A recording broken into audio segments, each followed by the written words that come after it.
I told Problem Dr. with her. Preeti that my laptop is wrong. There's a We problem. are live now, with the doctor. video. Sorry to interrupt. Actually, We I are live checked it now. yesterday. It was working fine. Today, I don't know why. It No comes problem. and then No briefly it goes away. No problems, Dr. We are live now, doctors. Yeah. So, good evening, everyone. So, this is a very important topic, OCT macula decoded, okay, which all ophthalmologists, irrespective of their subspecialty, need to know in detail. So, today's speaker is Dr. Atul Ursekar, who's a retinal specialist from Mumbai. And this series has been conceptualized. And now I'll hand over the podium to Dr. Anaga Herur. She will give her address. Then I will invite all the speaker to give his talk. Please, Dr. Anaga. Thank you. Thank you, Dr. Preeti. A very warm welcome to all the viewers and welcome to this one more episode of One Procedure Per Month.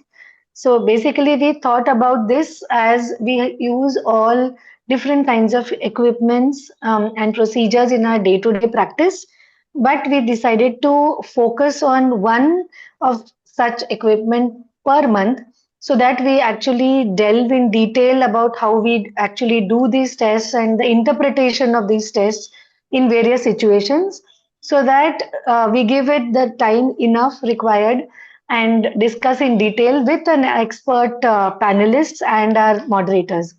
So even the earlier sessions have been really very beneficial to all our members, and I'm sure that Dr. Atul Ursekar sir will do a great job in the presentation, and all our expert panelists will dissect it out in detail. So over to you, Dr. Preeti, for moderating, and Dr. Piyush, who is our chairman scientific committee also, and who is himself a brilliant retina surgeon. Yeah, over to you both. Thank you, Dr. Anagha. So my co-moderator would be Dr. Piyush Bansal, who's a retinal surgeon and is from Pune, and is the member, is the chairman scientific committee MOS and member scientific committee AIOS. Our expert panelists for today are Dr. Manish Pape, a retinal surgeon from Nasik, Dr. Manoj Sasavde, who's from Sambhajinagar, and Dr. Paritosh Kamdar, who's a retinal surgeon from Mumbai. So without much ado, I invite Dr. Atul Ursekar, a very great teacher. We've all heard his talks and they are very to the point and very beautiful, to give his talk on macula decoded. So Dr. Atul, if you can just please start your screen sharing. Can I play the video? Yes, please. Before Dr. Atul starts, we will have a 1-minute video from Ajanta Pharma with their products.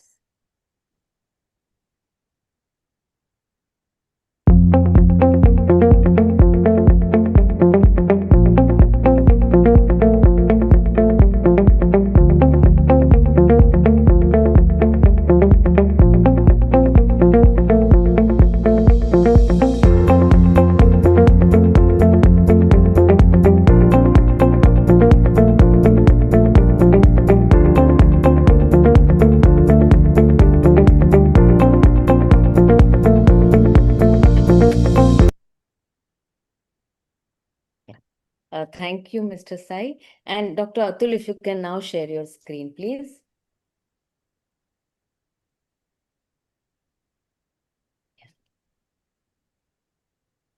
Is it visible to you? Yes, you can just... Yeah. Okay. Yeah, yes. Can I begin now? Yes, please. Okay.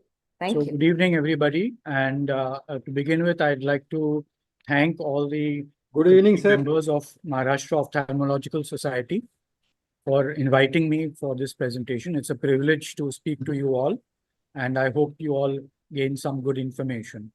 So without further ado, I'd like to start right away on the topic of macula OCT decoded. Just to give you a brief introduction about the format, I'm just going to talk about some basics about OCT, some basic terminology concepts, some artifacts, and after that, we'll jump to a few images of different diseases.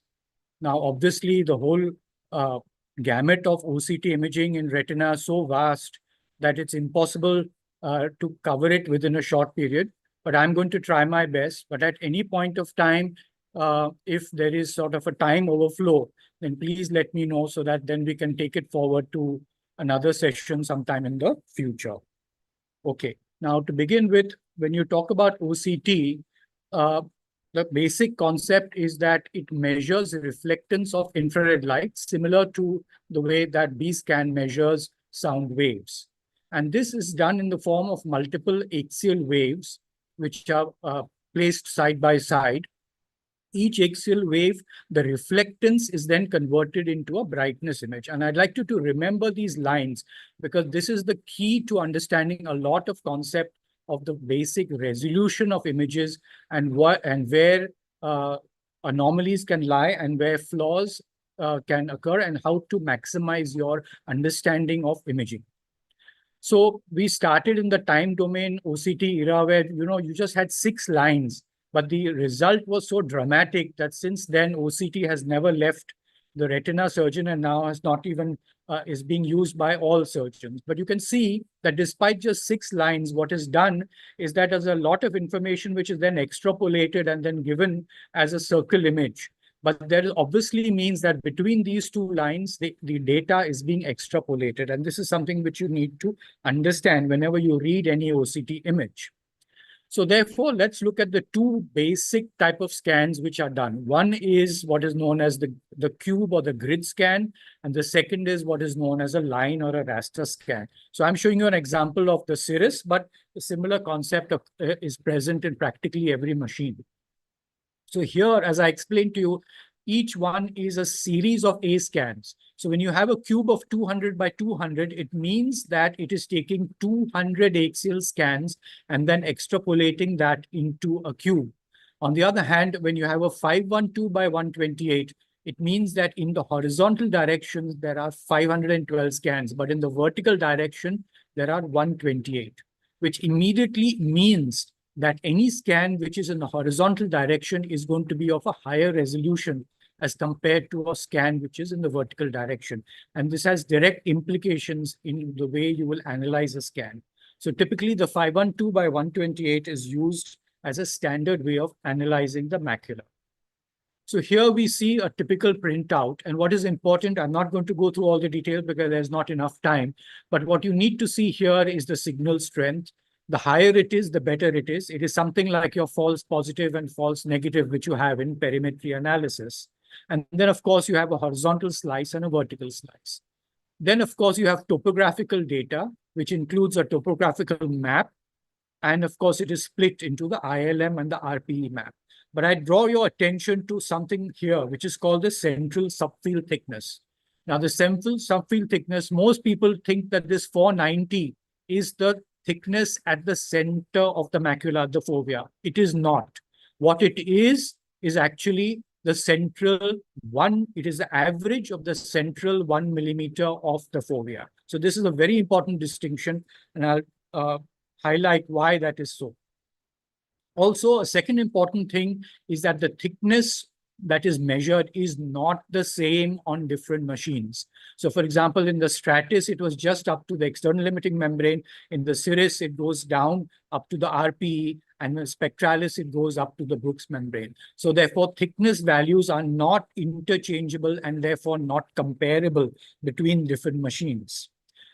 The other type of scan, as I explained to you, is the raster scan. And unfortunately, a lot of OCT imaging is not done using the scan, but the raster scan is, in fact, highlights the advanced technology that we are using, because as you can see here, you have more than 4,000 axial scans, and therefore the type of resolution that you're going to get when you do an axial scan and you're studying the retina is unbeatable as compared to a 512 by 128 scan. So here you can immediately see that the type of resolution that you're getting in an axial scan is far better than what I showed you in the 512 scan. And this, of course, shows you the placement of the scan on the fundus image. These scans can be moved, they can be shortened, they can be lengthened, and they can be moved depending upon the area of interest. Now, let us see how you can maximize this. Now, here is an example of a grid scan which has been done. And here, one would just interpret it as that there is an area of retinal thickening based on the topographical map. But look at the resolution here. You can see that there is some kind of irregularity, but you are not able to see the detail because you're just using a grid scan. Now convert that into a raster scan and you immediately see that the type of resolution, the type of detail has dramatically increased. Now here you can see the location is growing through the center of the fovea, and you can identify that there is some undulation of the RPE layer. But by moving the scan to the area of interest and a disease which possibly appears to be CSCR, now shows you far more detail. And here you can see an elevated polypoidal type of lesion with the a double hulled appearance, and you're even able to see the double layer sign. So here you are able to identify the disease and make a diagnosis just by deciding the type of scan as well as the positioning of the scan. Now here again, you see a patient with diabetic retinopathy with a grid scan. And if you were to just use this, you would not get detailed information about what is happening unless you place the scan to the area of interest. And the moment you move the scan to the area of interest, you can see that the details within the intraretinal structures have improved, and you are able to see far more pathology, which can then be used to determine treatment. Another type of imaging using the grid scan is what is known as the unfast image. The unfast image is basically like looking at it from a front flat view. And this is particularly useful, for example, in diseases which are spread out. Like, for example, you have this patient with cystoid macular edema, and you can see the elevation. But by looking at the unfast image, you're actually able to see the location, the spread, and the relation of the different cystoid spaces in the perifoveal area.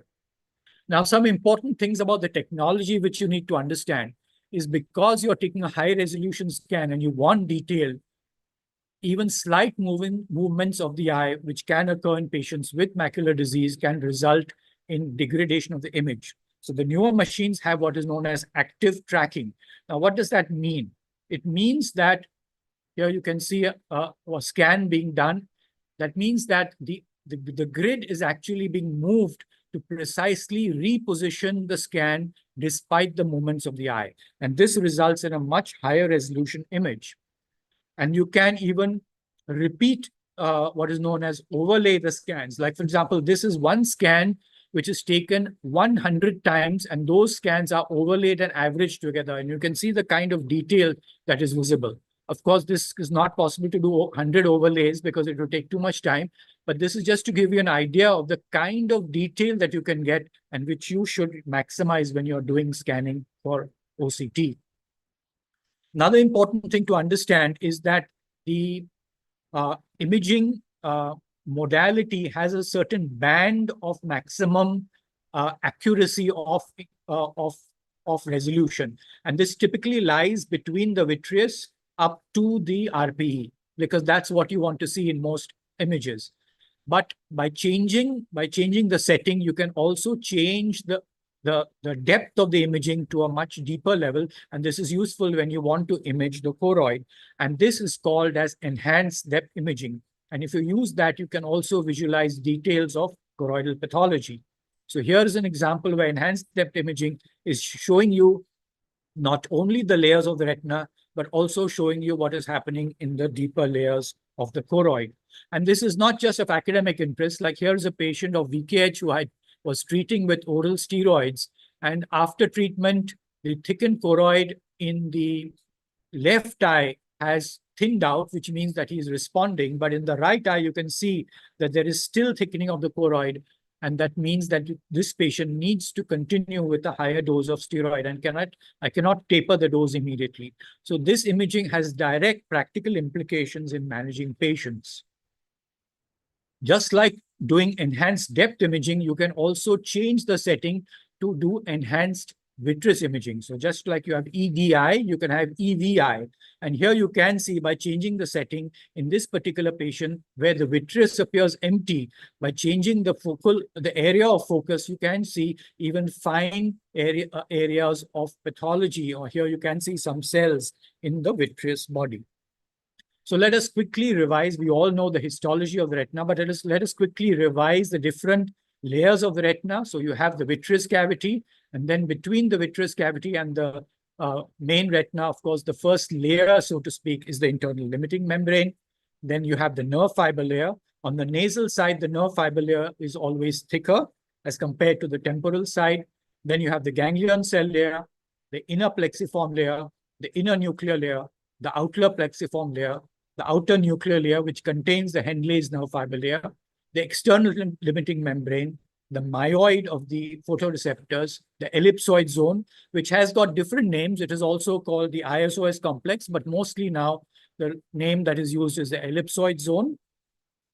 And some people even call it the PIL, which stands for the photoreceptor integrity line. And then you have the outer segment of the photoreceptors and the RPE Brooks, the choriocapillaris, and the choroid. The choroid, of course, if you do EDI imaging, you can see the choriocapillaris, the halos and the Sattler's layers. And then you have the optic nerve. So having understood, this is fundamental. Unless you are not quickly identify the layers and you're conversant with identifying the layers, you won't be able to make out various pathologies. Also, another important thing is to understand the substructure of retinal circulation. So the substructure of the retinal circulation is that the superficial vascular layer mainly supplies the RNFL, the ganglion cell layer, and the IPL, and the deep vascular circulation supplies the inner nuclear layer and the outer complex of layer. This has got tremendous implications when I show you the images of how pathologies develop in patients with different vasculopathies. The area in between is called the avascular complex because it receives its nutrition mainly from the choriocapillaris and the choroid. So keep this image in mind because this has direct structural implications. Also, what's important to understand is that the circulation comes from the top, and therefore the area which is affected the worst and the first is the deep circulation, because if there is any compromise in circulation, it will first go to the SVP and last to the deep vascular complex. So there is something which we all know from our anatomy days where there is specific terminology to be used, because when you use specific terminology, you're describing the OCT in a way which everybody can understand, which we learned in our anatomy days in first MBBS. So let us go and understand basics of OCT terminology. Simple things is elevation. These terminologies are important because when you're describing a lesion, unless you use the correct terminology, you will not be able to define it correctly. So here you see elevation of the RPE layer. On the contrasting to that, you have depression. So depression is used, for example, here where you have a depression of the Brooks membrane, which is seen in a case of where there is a choroidal cleft. Irregularity is used when there are subtle undulations, like you see here in the RPE, and we'll define what lesion this is in the subsequent part of the presentation. Interruption. Interruption are small breaks which occur in a continuous line. Here you can see the external limiting membrane is showing interruptions. And again, we'll see what these interruptions are and what this lesion is. But you have to describe the process accurately before you describe the pathology. On the other hand, you have fragmentation. Fragmentation occurs when there are multiple blocks in a continuous line. Like here, you have RPE. You are seeing that there is fragmentation of the RPE. Rupture is again used when there is a large break. For example, here you can see the RPE. There's a large break of discontinuity, and this, the terminology used to describe this is rupture. Thickening is used when, of course, you see an obvious increase in the widening, like here you are able to see thickening of the RPE layer. And thinning can be used both to describe the thinning of the retina itself or layers of the retina, like, for example, here there is thinning of the RPE. Then, of course, you have what is known as hyperreflective lesions. Now, hyperreflective means hyperreflective to what? So the standard to which hyperreflective is used is the reflectivity of the RPE. So when you say a lesion is hyperreflective, it is either equal to or more reflective than the RPE. Like here you have hyperreflective dots, and here again you have hyperreflective lesions within the structure of the retina. So use the word hyperreflective in comparison to the reflectivity of the RPE. On the other hand, you have hyporeflective pathologies. Hyporeflective compared to what? So here the standard is, of course, the vitreous, because the vitreous is typically the least hyporeflective. So when you use define something as hyper or hyporeflective, then you have to compare it with the RPE or the vitreous. Then you have something known as hypertransmission. Hypertransmission is when you are able to see increased light penetration within a tissue. Like here, for example, you are able to see increased transmission of infrared light into the choroid because of thinning of the RPE. So that's when you use the word hypertransmission, as compared to shadowing, where the infrared light is not able to penetrate, and therefore you get shadowing under lesions, because some lesions may not have shadowing and some have shadowing, and that directly indicates the type of lesion that is. Now, a few words about OCT artifacts. Most people, unfortunately, tend to use color as a standard for presentations or even printouts. But the kind of detail that a black and white image gives is much better. As you can see, this is the same image done in color and in black and white. And that is because the human eye is able to see far more greater shades of gray. And therefore, you are able to see far more details of fine pathology here, which again, I'll be showing you in the later slide as compared to an RPE. So sometimes color literally burns away the pathology, and it's preferable to use grayscale. Of course, sometimes you may find that the OCT image is blocked. In that case, you should look at the fundus image and see what is blocking it. And typically, this may be a floater or a area of hemorrhage. False segmentation can result in differences in values of thickness. Like, for example, here you can see this red line and the red line. So here there is a macular hole, and despite that, the OCT will give you a thickness value which is 200 or 300, but that's because it has not been able to identify that there is a break. And here again, you can see that segmentation has occurred below the level of the RPE, and when corrected, the value of the retinal thickness changes from 300 to 250. So segmentation is something which you should look at. Mirror images is sometimes when the OCT images suddenly flips over. This can occur particularly in patients with high myopia and staphylomas. And sometimes you can get reflections occurring, and this is a patient with asteroids where it appears like as if there is rain falling on the retina. The single secret sauce to getting good imaging in OCT is use lubricant drops. Irrespective of whether your machine costs 25 lakhs or 2 crores, just put lubricating drops every time you scan. And here you can see the same eye imaged with a dry eye situation and the same scan done after putting lubricating drops. It dramatically will improve the quality of your images. Just like you dilate the pupil for surgery in cataract, put lubricating drops before every scan. Sometimes you have noise, which degrades the quality of the image, and this is typically occurs in patients who have cataract. Image degradation can be because of orientation. So if you show this image, most people will get confused as to what is happening here. But if you show it in comparison with how the image was taken, then you can see that suddenly you realize that this image should have been a vertical image because it shows you a pre-retinal subhyaloid hemorrhage.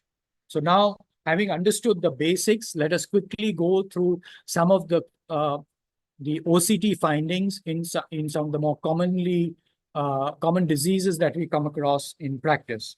So to begin with, we have age-related macular degeneration, and this is classified by the AREDS category into 1, 2, 3, 4, where you have either no AMD, early AMD, intermediate, and late stages, which can either be geographic atrophy or neovascularization. So let us see the OCT imaging in each of these. So in the early stage, you have either small drusen, then you have intermediate and large drusen, and let us see some of the OCT findings. So small drusen would appear, as I showed you that slide earlier, of small irregularities. And these irregularities are just small undulations which causes elevation of the ellipsoid layer, does not cause elevation of the external limiting membrane, and all these lesions are less than 63 microns. Drusen tend to increase in size over time, and you can see that these are between 63 to 125. So therefore, this would be categorized as intermediate AMD, but there is no other pathology in terms of any changes within the retina, and there are no areas of thinning of fluid. Drusen again tend to sometimes increase in size, and here you can see larger soft drusen, and here is a description of what one would call as moderately hyperreflective. So this is because the RPE is the standard for hyperreflectivity, but you can see that there is a hyperreflectivity under the drusen, and therefore this will be described as moderately hyperreflective. And again, show you some slides of how that description is important. Soft drusen then tend to, another important thing about drusen is that when you've done a grid scan, it's a very nice way of seeing the distribution of scans by doing an unfast image. So here you can see that compared to the distribution seen on the right-hand side, where you have a single slice, an unfast will show you the complete distribution of the drusen in the macular area. So drusen tend to coalesce, and when they coalesce, they join together. And if the size of the drusen is greater than 350 microns, then you have what is known as a drusenoid PED. And a drusenoid PED is a harbinger of subsequent atrophy of the retina, because it tends to collapse, the resulting atrophy of the outer retina as well as the RPE. And therefore, the presence of a drusenoid RPE is a negative biomarker as compared to in cases of AMD. Now, I showed you this lesion in one of the earlier things where I told you that there are interruptions here. A particular type of drusen, which is different from hard drusen and soft drusen, is called a reticular drusen. And the importance of this is that this drusen is not under the RPE, whereas this drusen is on top of the RPE. And therefore, you can see here, because it's on top of the RPE, it is causing a breach in the external membrane. In the initial stages, it may just touch the ALM, then it tents the ALM, and finally it breaches the ALM. The reason why it's important to identify reticular drusen is that this particular type of drusen is again an indicator of possible rapid progress of age-related macular degeneration to advanced stages. Now, what other changes indicate a negative progress in terms of AMD? The other changes that you would look for is under the RPE and over the RPE. Over the RPE, you can see certain the appearance of dots. This indicates that there is stress within the retina in terms of metabolic stress, and these are actually migrating RPE cells, which then clump together and give this appearance, which indicates that this is a stressed retina. Also, I pointed out to you earlier of describing the contents of the drusen, where I had explained to you that there was moderate hyperreflectivity. But here you can see that there is a combination of hyporeflective as well as moderate hyperreflectivity. And this is a mixed appearance, which is also an indication that this disease is likely to progress. Then, of course, you have hyporeflective lesions, and this is typically an indication of the presence of fluid. Fluid may occur in 3 different locations. It can occur in the subretinal space, it can occur in the subneurosensory space, and it can occur within the retina. So therefore, identification of the location of the fluid is, again, something which has implications for managing. And depending upon the presence of lesions, you have neovascularization, which is described as type 1. If the neovascularization, which now appears as a hyperreflective material under the RPE, if it appears under the RPE, then it is called as a type 1 lesion. If it appears on top of the RPE, then it is called as a type 2 lesions or a type 2 MNV.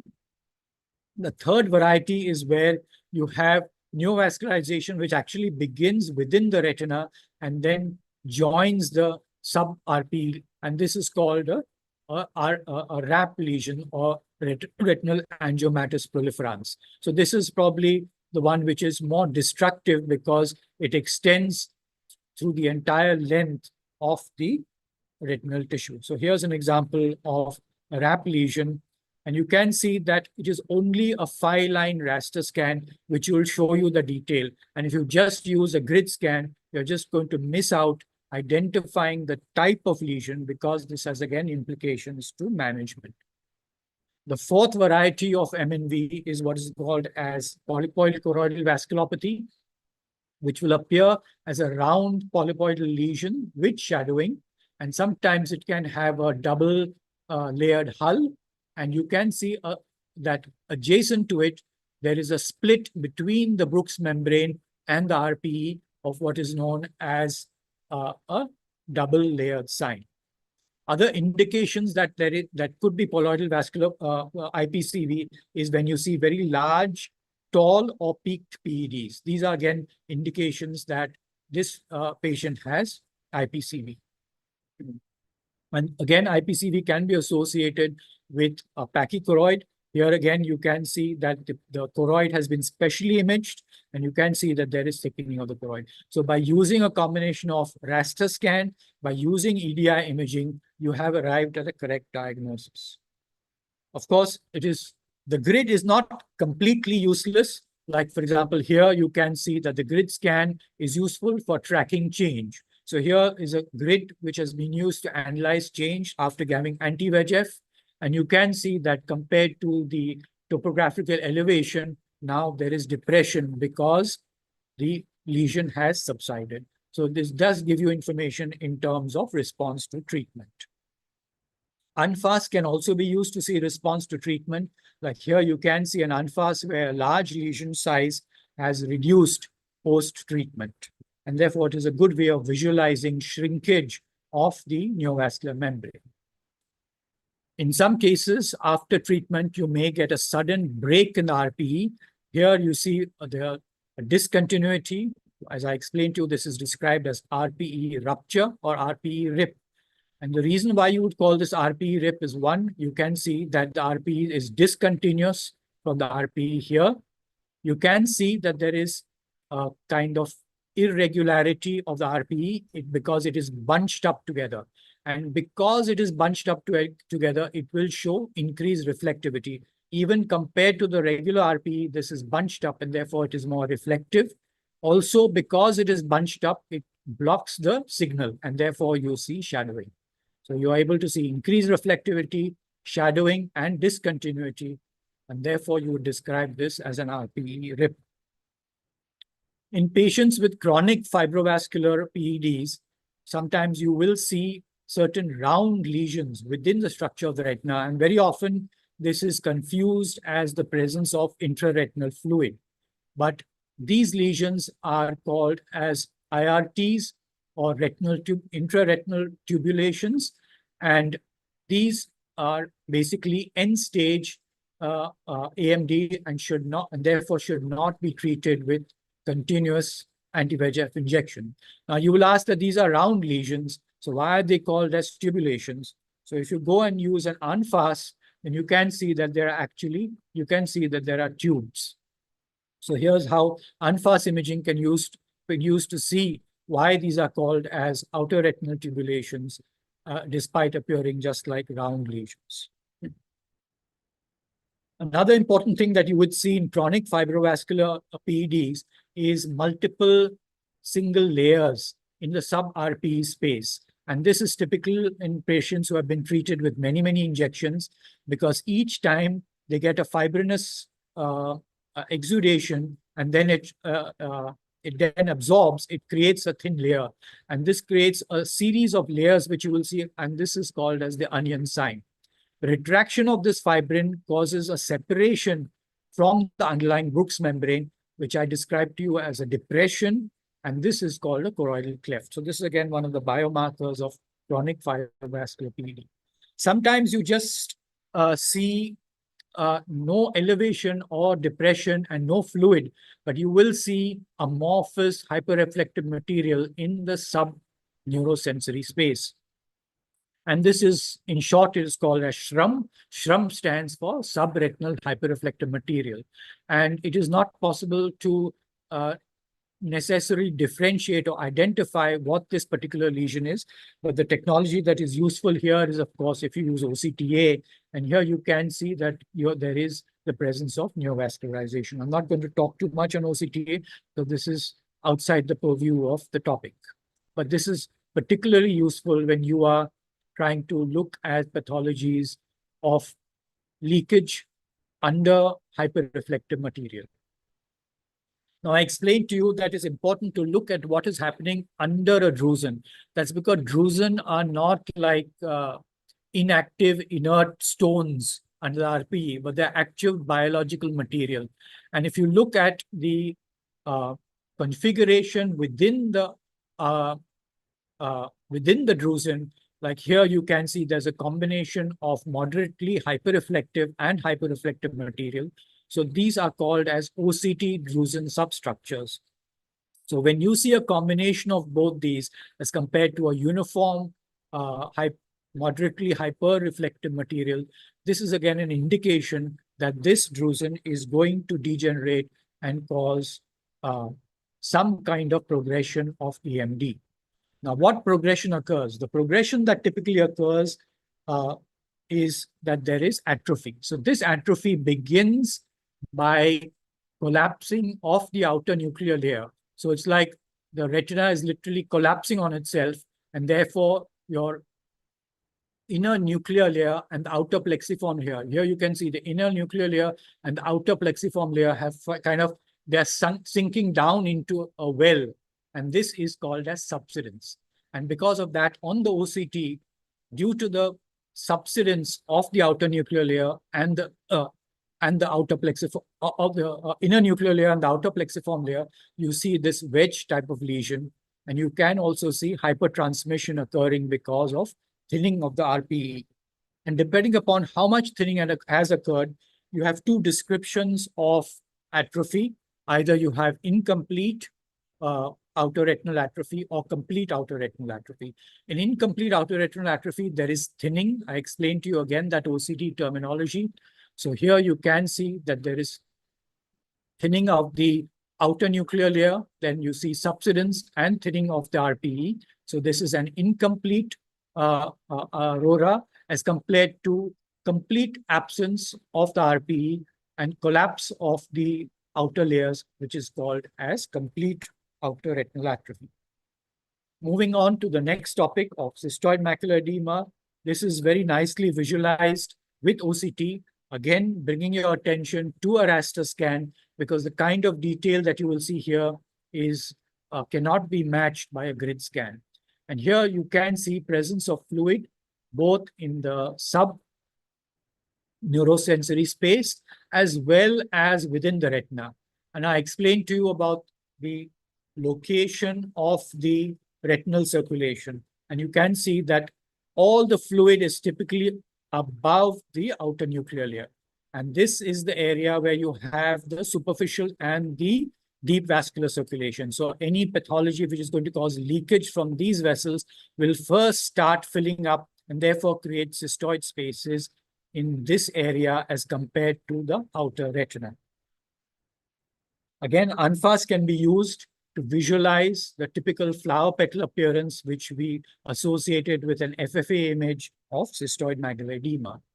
Not that grid scans are not useful. They are useful for tracking change. Like here you can see that compared to a very thickened retina on topographical map, there is resolution after treatment. Now moving on to diabetic retinopathy. Again, to mention or reiterate the layers in which the retinal vessels are present is mainly in the inner retina and not in the outer retina. So therefore, again, when you start seeing early changes of diabetic retinopathy, you will typically see it above the outer nuclear layer. So the first changes may typically just be the appearance of cystoid spaces. Here you can see it in the outer plexiform layer and adjacent to the inner nuclear layer. As the disease progresses, not only is the presence of cystoid spaces which increase in size, but there's also loss of the foveal contour and thickening of the retina. And you can see this oval lesion, which I'll describe to you in a little more detail in the subsequent slide. So therefore, compared to the traditional definition of clinically significant macular edema, which was used in the days of the ETDRS trial, now because OCT is used as a standard, we now used OCT as defining the DME as either center involved or non-center involved. And again, one can use the grid scan to see the location, whether it is subfoveal or it is extrafoveal, because you can titrate your treatment accordingly. Now, what other changes will you see when DME progresses? The other changes that you will see is the presence of hyperreflective dots. So these hyperreflective dots have reflectivity which is similar to that of the RPE, either that or greater than the RPE. But there is a difference between hyperreflective dots seen here as compared to these hyperreflective dots. These hyperreflective dots do not show any shadowing. And this is typically due to the presence of inflammatory cells within the retina, which is associated with DME. As compared to when you see shadowing, then it indicates that this is either exudates or the presence of hemorrhage. So seeing the fine detail will help you to differentiate the extent of pathology. I explained to you about the round oval lesion. So this lesion has been described as PVAC, which is a perifoveal exudative vascular anomalous complex, which is, to put it in simple terms, it is like a large microaneurysm. But because it is seen as this typical oval or round lesion with hyperreflective borders, it has a specific terminology. As the disease advances further, not only will you see enlargement of the cystoid spaces, but if you see on the left side here, the different layers of the retina are still distinguishable. And on the other hand, on the right side, you can see that you are slowly not able to differentiate the different layers. Okay, and this is called as drill, which is basically disorganization of the inner retinal layers. So this is again an indication of worsening of the disease and generally carries a negative prognosis. Not all macular edema is because of vascular leakage. So if you do a scan in the correct way, like here you can see that sometimes in diabetics, the edema can be related to severe traction on the retina. Or sometimes you may have a combination of conventional DME due to vascular leakage in a patient with PDR. Like here you can see this patient has NVD, but at the same time, the patient has vascular exudative DME. So again, this will help you to differentiate the pathology and therefore determine your line of treatment. Again, as the disease progresses, it causes disintegration of the retina, and therefore the drill will worsen. That is, the disorganization extends to the outer retinal layers, and you can see that there is now loss of the external membrane. There is loss of the ellipsoid layer, and therefore this patient has a very poor visual prognosis. As part of the fibrosis changes, very often these patients also show presence of epiretinal membrane. Doctor. Couple of changes which you can see again in chronic disease. As I explained to you, if you see hyperreflective areas within the retina with shadowing, this indicates exudates. But if you see the exudates surrounding a hyporeflective cystoid space, this is called as a string of pearl appearance and is typically an indication of chronic disease. Dr. Atul? Yeah. Can we just finish retinopathy and then we can stop? Is that all right? Yeah, I'll just finish with the diabetic retinopathy and then I'll stop at that. Sure. Yeah? Okay. Yeah, sure. Yeah. So here again, as I explained to you, that the disease occurs mainly in the deep vessel layer, and this is again in OCTA. We can see that wherever the hard exudates are, there is a compromise of the retinal circulation. So this is just to show you a response to treatment. This is a patient with fairly severe edema, and after anti-VEGF and laser, she has progressively improved to a relatively normal appearance. So I'll stop here because, again, as I explained to you, the gamut of spectrum of diseases in retina is quite extensive, and it's not possible to cover I agree everything. completely. So I'll stop sharing now. Yeah, Huh? yeah. Okay. It was a power-packed presentation, if I may say so. Amazing.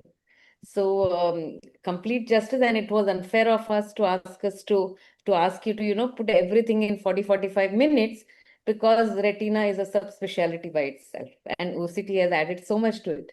So we can just play 1 minute of the video by Ajanta Pharma, and then we'll take all the questions which we have received in our Google form. So Mr. Sai, if you can just you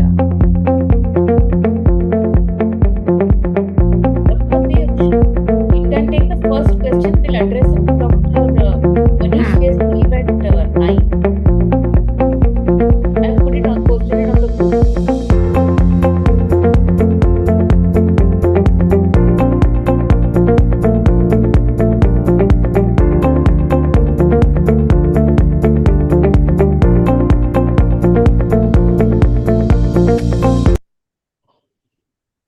Welcome back.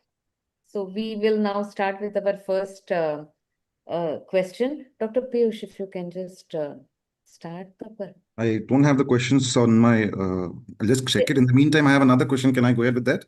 Yeah, of course, please. So maybe, is Paritosh sir there? Yes, he is very much there. So Paritosh Yes. sir and Manoj sir, Yes. what would you say a general ophthalmologist probably looking at an OCT scan or at a printout in say a minute, in a minute's time, what does he look at all the things that he should have in his checklist, he or she should have in his checklist, that okay, these are the things that I've seen in the scan, and am I missing something? Yeah, the thing is that I will just answer first before Atul sir, because he is an expert, I know, and his mentor as far as the OCT is concerned. Every time I learn from him when I attend his OCT lecture. So as far as your question goes, for the anterior segment surgeon, nothing is seen on OCT unless it is in your mind. You should have some suspicion, whoever is doing the OCT, that why we are advising the OCT, whether it were anterior segment surgeon or posterior segment surgeon. So anterior segment surgeon should suspect that he is having some problem, that there is no improvement in the vision.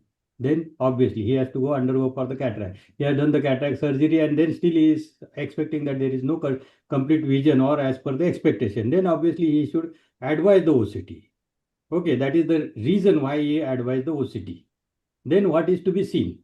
What it is for a layman's concern. First thing is the color coding. That what Atul sir has shown wonderfully.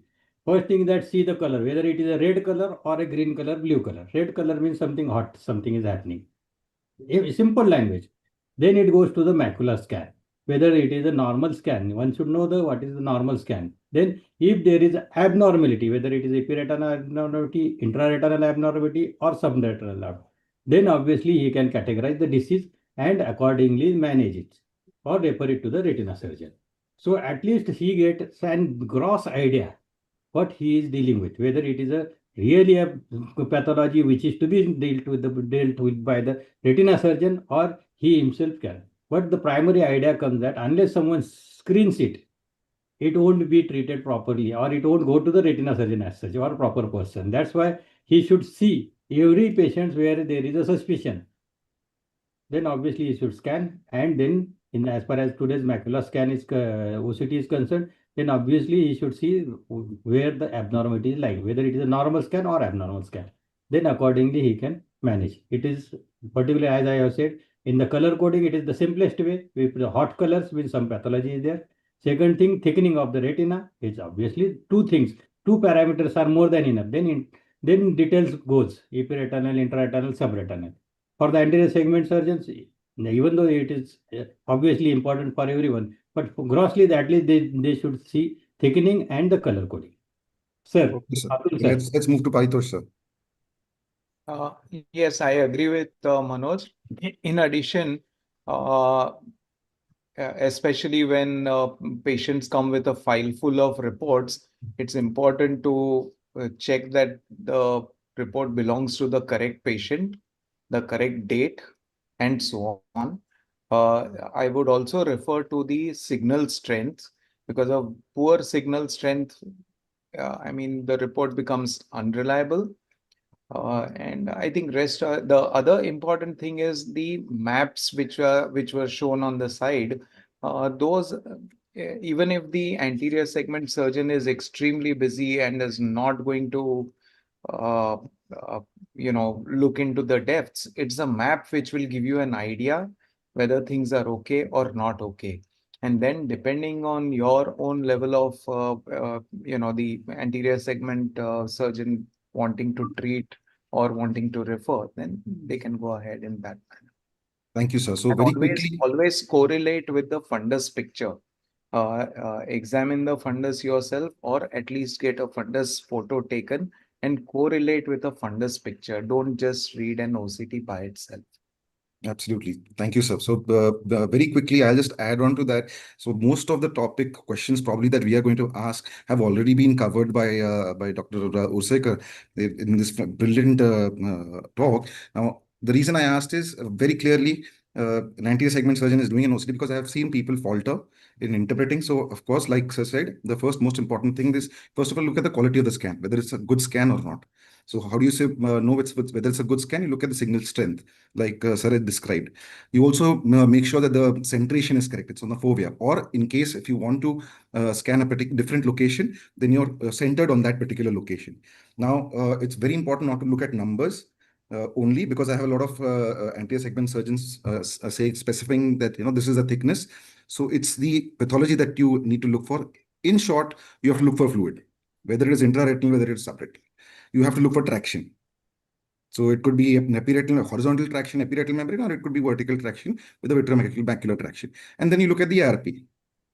And of course, last but not the least, you have to look at the thickness maps, but don't rely only on color coding. See, I personally use a grayscale and a monochrome. That is what I have learned. Most of the retina surgeons do that. So just like Sarah described, that the depth that you'll be able to make out with a grayscale or a monochrome is going to be far more, because you can recognize shades of gray more.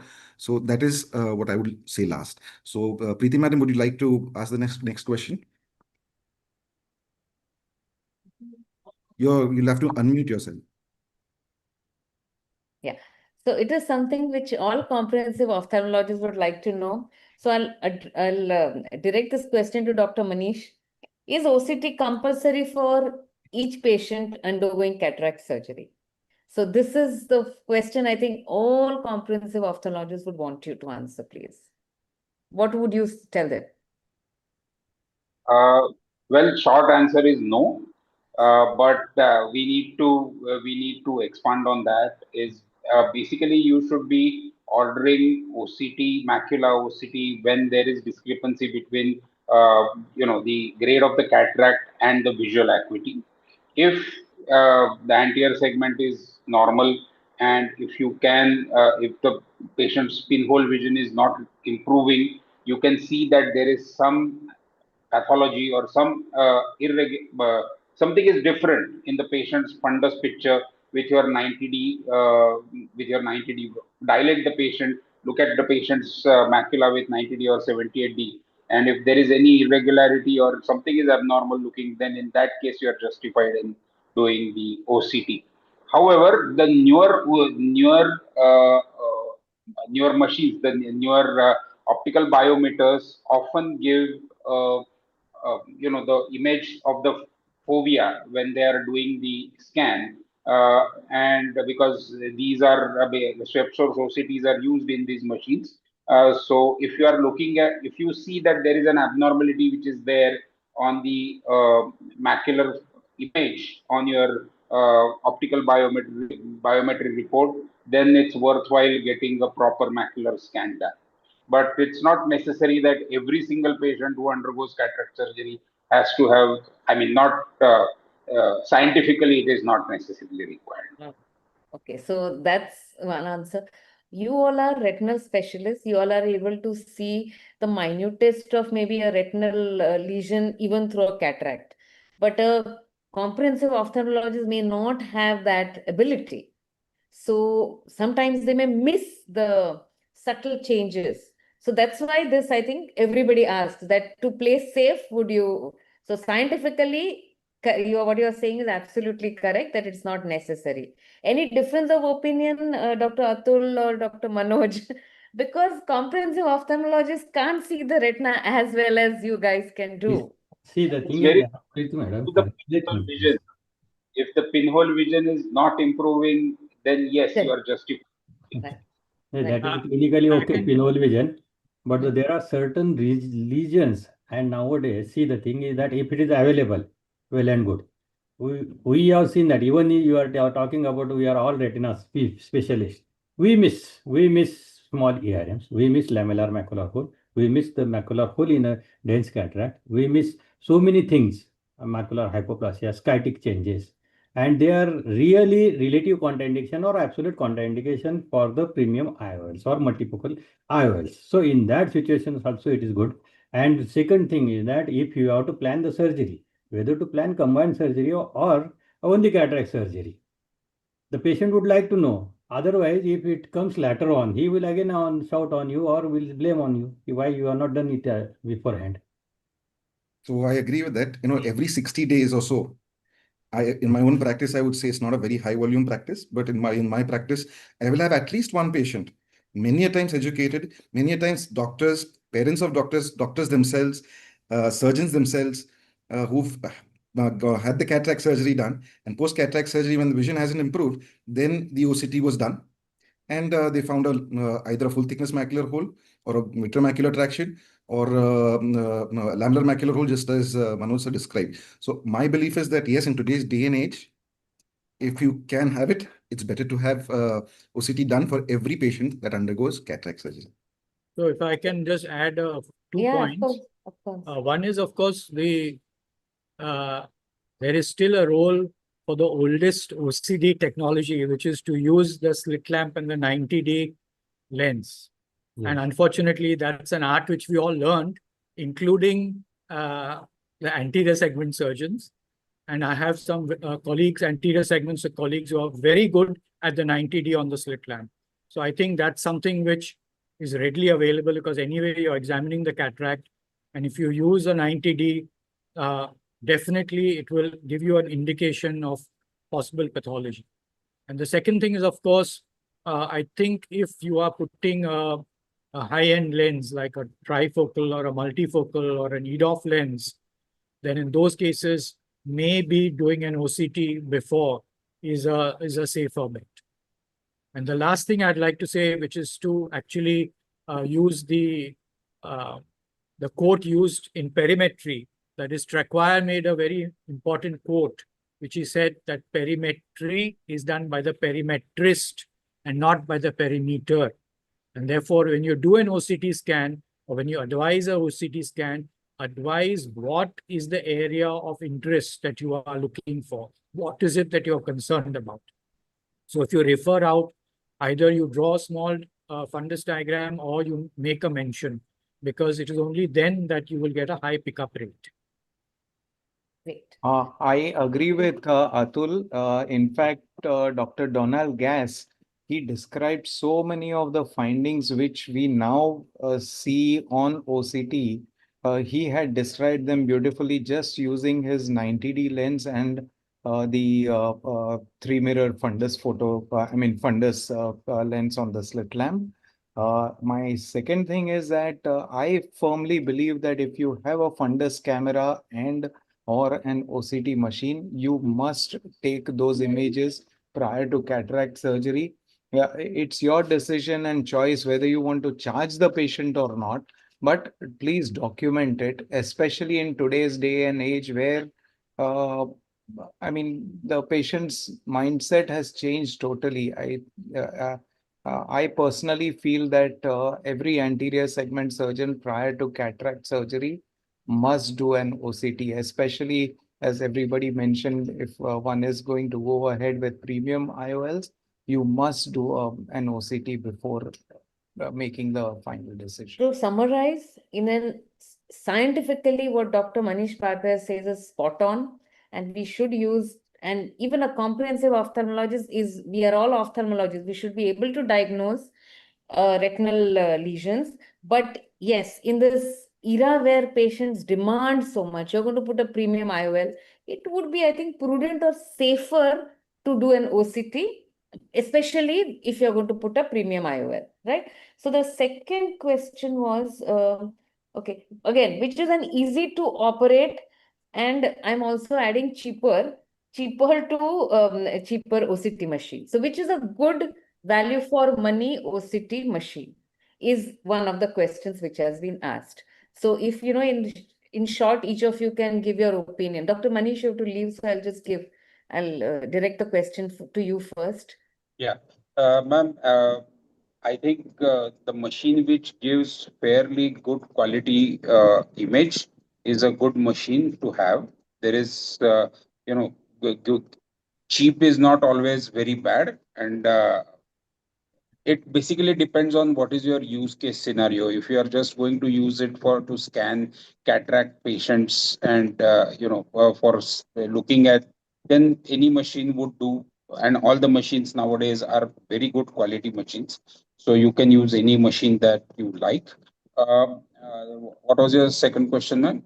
Which is easier Good to and use? cheap, basically. Yeah. That is. Yeah, so basically, I think in my retina practice, I prefer not to use machines which take auto images, because the patients tend to have, they develop these anomalous retinal correspondence when they having submacular lesions, and when you ask the patient to fixate, these machines which are automatically taking images, they end up scanning the area which is not going through the center of the fovea. So they tend to scan the areas adjacent to that, where depending on patient's fixation. But again, it really depends. If you want to have quick scan for screening purposes, mostly anterior segment practice, I think those things are quite, those machines work well. They are easy to use. You don't really need too much of skill in operating those. But in retina practice, you need to understand this, that you may need to tweak the machine a little, move the scan little bit, so as to get the image that you actually want or need. Right. Thank you. Dr. Sasavade, Yeah, the thing is that what just in Manish short. has covered, it is very important. See, the thing is that why you want a machine? Is it only screening for a purpose, or you want to informative purpose? If you want a good information, then you need a good machine. There is no substitute to this quality machines. We are seeing so many scans done by anterior segment and they refer. That's a good thing that it is a screening machine. But how much information it has given, then again we have to repeat it. The same day or next day we have to ask the patient that we have to get it done by my machine. Otherwise, I am helpless to read those scans. That is one thing. But in such cases, every company has given 2 or 3 types of machines. Top one has a range of 3 machines. Optoview has 3 types of machines. Even Nidec has 2-3 types of machines. Cheaper. Then Huit's machine also has this one. Even for the Heidelberg also, even it is good, but it is costly. But it is also having 2 types of machines. For the beginners or a cheaper version as well as the advanced version. So anyone can, basically my advice is that you just have a demo of this one, either in the conference at least, or at your own place, and then see whether it is this machine is suitable for your with your budget, as well as the screening protocol with your attendants or the OPD boys, if they can do it, or your optometrist can do it very fast and good. If they are comfortable and if its purpose is screening only, then it is good. If you want the advanced one, then there is no substitute. You have to go for the better machines from Zeiss or Heidelberg.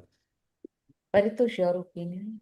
I agree with both of them. One more point is the service availability and cost, because it's not only your capital cost that you look at, also look at the ease of service availability and how many problems you can solve yourself without waiting for or contacting the service engineers, etc. And in case you have to contact them and they have to come and do something, what is the cost? So all these things would add up eventually. Uh, Otherwise, I agree with Manoj. As far as possible, try to get them to give you a demo. Use 1 or 2 or 3 machines yourself, and then figure out what is suitable for you. Dr. Piyush, what is your opinion? I think everybody, all our expert panelists have summed it up perfectly. The only additional point that I would like to add is that there are Indian OCTs available now as well, Yes. and they're not half bad. I'm saying not half bad because the purpose is going to be completely different. It is for a general ophthalmologist screening. Somebody sitting in a smaller practice, somebody charging lesser. So for that purpose, one can think about those machines as long as the service is not going to be a problem. That is very, very important.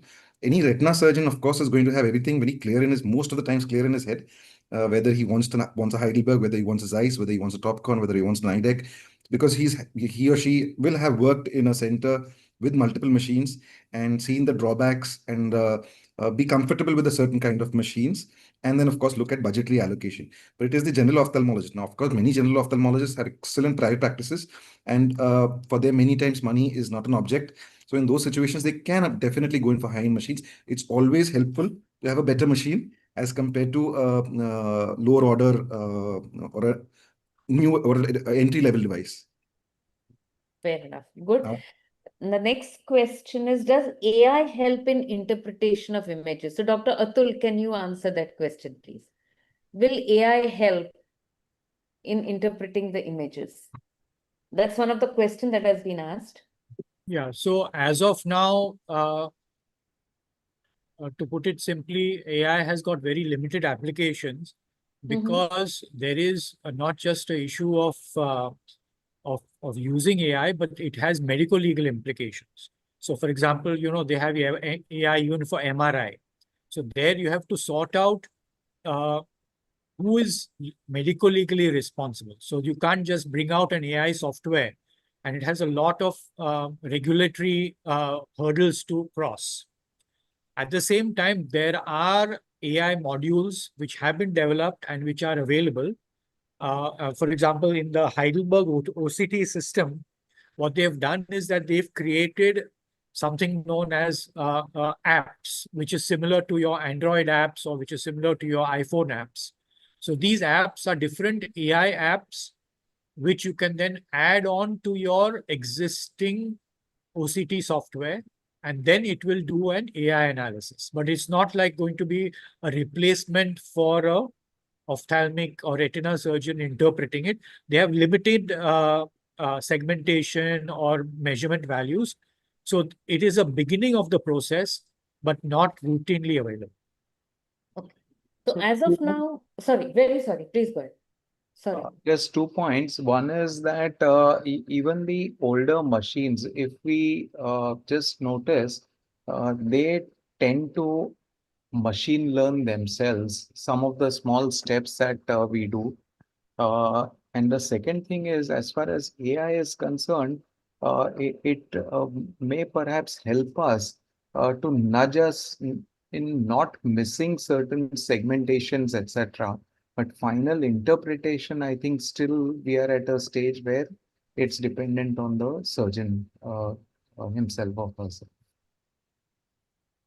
There is one question. Dr. Preeti, there was one yeah. question about artifacts, and since Right. Atul sir could not take that topic, maybe we can just ask him that. Yes, please go ahead. So, there was a question from one of our members who asked that what are the common artifacts encountered when you're imaging, and how do they affect interpretation? Atul sir, are you there? Yeah, I think I showed about 5 or 6 different artifacts created by presence of material in the vitreous. Okay, I'm sorry, I missed that. The presence of Yes.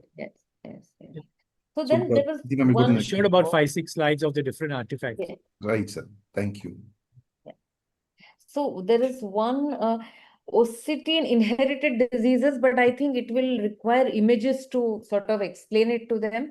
So what I can do is later on, if you can just send few of them, I will put it on the common groups. Then which retinal conditions? Now, this is not an OCT thing, but it's been asked which retinal conditions should YAG capsulotomy be avoided. So now it's a very, but because there are 5 retinal surgeons here, I'm asking that question. Dr. Manish, Can you repeat? when should you avoid YAG capsulotomy? In which retinal conditions should you not do YAG capsulotomy? That is what the question is. And if you can look in for any signs on OCT and then decide whether Yes. If not there is do something, yes. Madam, the only indication for me in avoiding YAG capsulotomy is probably if the patient has a lattice with traction which is not lasered before.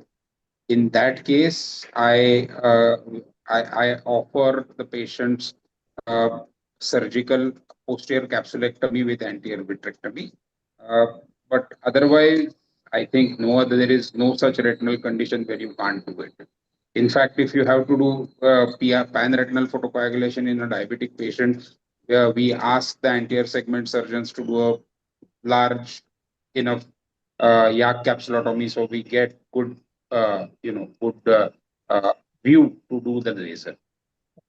Can I just ask a question in this regard? Hi, everyone. Great talk, Dr. Atul.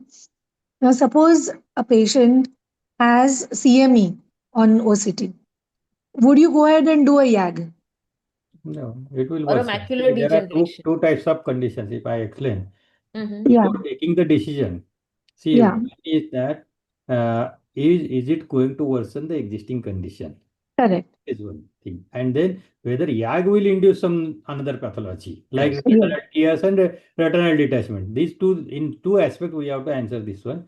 If already pre-existing condition is there, then first thing is that to treat it first. Cystoid Exactly. macular edema is a priority rather than a capsulotomy. Exactly. That's why treat the cystoid macular edema, and then YAG can be done anytime under cover of steroids and all those things. Second thing, when you feel that this is going to create a new breaks or PVD induction and retinal detachment, in those cases also it is not contraindication. Can be said that it is a caution or relative contraindication. In that, you take care of the retina first or ask the patient to be under the periodic follow-up as well as the signs and symptoms of the retinal detachments should be explained. In those cases. It is So, how will you? Sorry, Yeah. go ahead. So that is why a lot of centers do an OCT macula before they do a YAG. Because suppose the patient's vision is 6/18, there is a thin PCO. We will never know that there is a CME until you do an OCT. And then you go ahead and then if there is a normal OCT, you go ahead and do a YAG. So you're confident that at least that YAG will help to improve the vision. But if you detect a CME, then there's no point doing an YAG there. Then you first treat this and then only, and if the vision improves, then probably you don't need to do a YAG. Yes. It is just a matter of duration and sequence. Yes. So how do everybody else do? Does everybody do a OCT macula before a YAG? To me, It looks like OCT is replacing pinhole examination quite fast. So, True. Clinical, yes. So what Dr. Manish Manish has is been clinically very sound. emphasizing. There is no substitute to clinical examination. Correct. What he wanted to Take insist. Paritosh's opinion. Obviously, that is very true. See, if I am seeing, I will obviously see that the macula is absolutely normal, so there is no. But for the general ophthalmologist, if there exists the doubt, disproportionate vision, if he is seeing whatever may be the cause, then he has a right or he wants to find out the cause. Whether it is only PCO or any other additional condition is there, macular, optic nerve or anything, then there is no harm in doing this. And obviously, the advantage of this is that this is not an invasive procedure. Number of time you can do OCT. And if it is your own case, you charge it or don't charge it, it hardly matters. Dr. Paritosh, you wanted to add something? Yeah, in a lighter vein, my main contraindication to doing a YAG laser on any patient is if the fundus has not been examined. You need to make an attempt to examine the fundus thoroughly, arrive at a clinical diagnosis, and then only decide whether you want to do an OCT if there are some unexplained findings, etc. And while we are on YAG laser, I have a little difference of opinion. Basically, you see, when we do a YAG laser, it's like tiny atom bomb blasts. I'm sorry, I'm digressing, but important for anterior segment surgeons to know. If a large opening is made, there is a very high likelihood that the anterior hyaloid face gets ruptured, and all those shock waves go to the vitreous base, which is where multiple tears can get created and predisposing to retinal detachment. So basically, we need to do the smallest requisite opening in the posterior capsule. If at all, one needs to do a YAG laser capsulotomy. More on the lighter. Just to Again, add to that, I'll just tell one thing about this yak capsulotomy topic where it has come. I don't know, but the thing is that the surgeon or the person, the ophthalmologist should do it. That should be the take home. If your technician or the person who is carrying the machine is doing it, why can't you do it? If you have done I some didn't even know such a thing ophthalmology. existed. I know. I didn't know such a thing Most of existed. the places, this man who is carrying the machine is doing it, and he does haphazardly. Exactly what you said, that this goes to an posterior relaxing capsulotomy. Now, so these just to are add to Dislocation and that, subluxations keeps on yeah. happening. So just to add to what Dr. Paritosh said, is that what I would suggest is, of course, it's absolutely mandatory that the anterior segment surgeon does a good fundus evaluation, at least the posterior pole. And if they can see the periphery, that is very good, because a lot of future problems can be avoided. When would I advise the YAG cap not to be done? It's only when there is a retinal pathology that requires treatment. If there is any retinal pathology that you would normally treat, then treat that first and then think about the YAG. well said. Yeah. Yes. And so I think we should take one last question. There was one this thing on, when do you change or add treatment solely on OCT findings? So is there any such pathology where just based on OCT findings you will change or add treatment? Just one or two if there are, because I would say there should be vision, there will be so much else. Only on your OCT findings, you're not going to change and add treatment, is what I feel as a comprehensive or a glaucoma person. What is your take? There are n Dr. number Manoj? of conditions, madam. N number of conditions in day-to-day life, which before injection, after laser, or after surgery, pre-treatment, post-treatment. OCT is the main guiding instrument right now, we can say that. So whatever it is, diabetic maculopathy or AMD, neovascular AMD, pachychoroid spectrum is there, or even in a choroiditis cases, uveitis cases, pan-uveitis cases, where you see the cystoid macular edema, what is the response to the treatment? If it is good treatment response, we will stop. And this is decided by OCT only. Clinical examination is, there is no substitute, but it is again insufficient. We will say that. Most of the times in cases of AMD, and neovascular AMD, our clinical examination goes differently, and the OCT findings are differently. So the OCT is the main guiding instrument nowadays for us to treat or not to treat.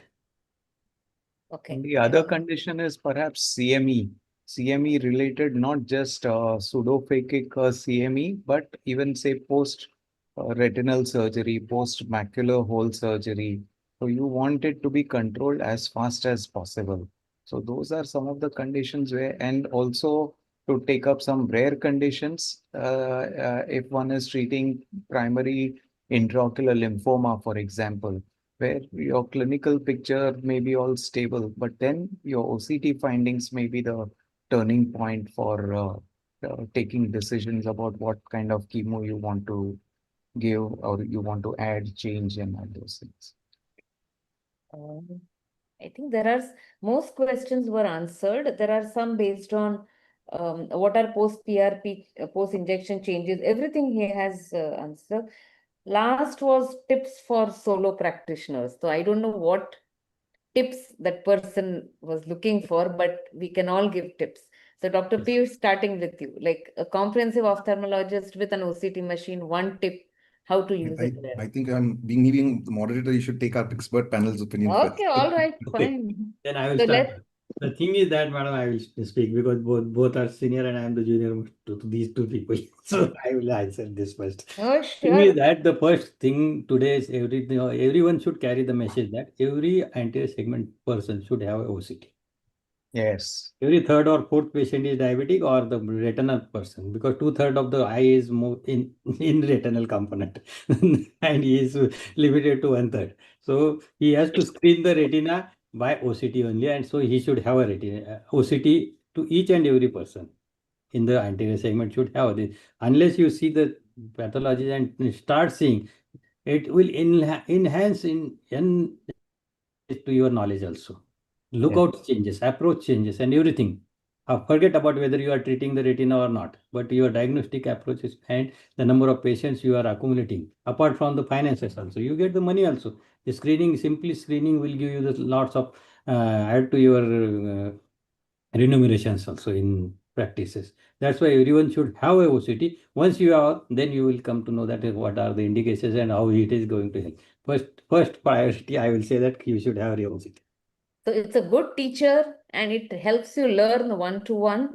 Dr. Manish, one tip for solo practitioners as regards the OCT. So each of you, Dr. Atul, Dr. Paritosh, all of you think for your answer. And I'll take Dr. Manish's answer in the meanwhile. What is one tip that you would get? One tip I can say is that you firmly believe that become clinically good. After that, what is the tip you want to give? Yeah, so basically, when you are the tip that I can give is OCT is a part of armamentarium. Look at the patient as a whole. Use OCT, yes, but don't treat the OCT, treat the patient. Look at the patient, look at the patient's visual acuity, whether there is cataract, if it is correlating. Look at, I mean, don't use it as Lincoln's axe. You use it as a part of armamentarium. Use it. Look at the whole patient as a whole, and OCT as a very, very, very useful guide to look at patient's retina. But that's not one all and end all. True. Dr. Ulsekar?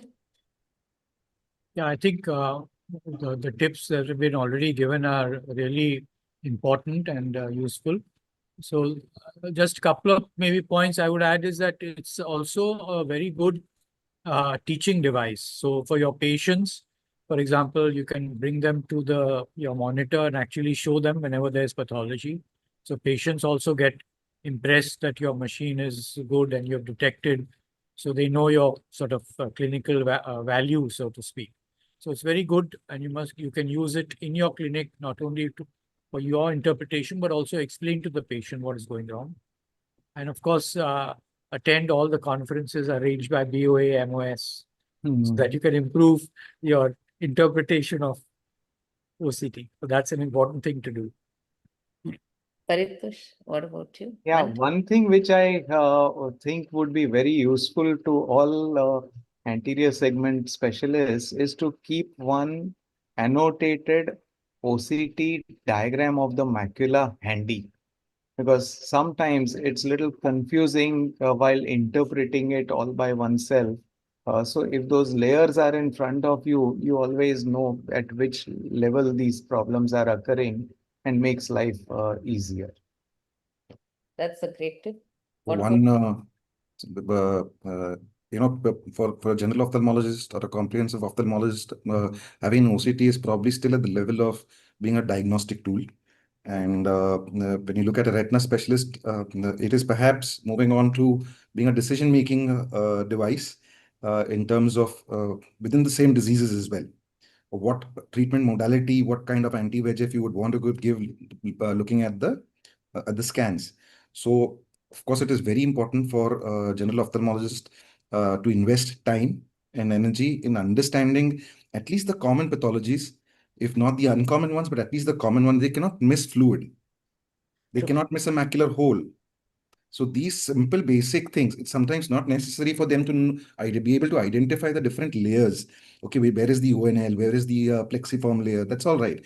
Even knowledge of just the inner retina and the outer retina. Like say, for example, there's a saying that the inner retina can tell you the cause of the disease, whereas the outer retina is going to tell you the prognosis of the disease. So having these basic concepts in mind and having a mental picture, just like Paritosh sir said, that you have an understanding of the diagram of the macula, that itself is going to make a big difference in the way they start catching on to pathologies before making a referral. See, one sentence final one. Yeah, One yeah, minute. Dr. The Manoj, thing please. is that I forgot to tell. If anterior segment person wants to buy the OCT, and he should have an anterior as well as posterior, so that he can screen the cornea as well as glaucoma and the retina. So his revenue and the outcome out of that equipment will be more enhanced, and useful utility also will be more. Yeah, one more thing is don't go just by the printout. You actually have to go to the machine and see where exactly the scan has been taken. Yeah. Sometimes the diagnosis can change depending on where exactly the scan is taken. People come with just one printout and say, "What is my diagnosis?"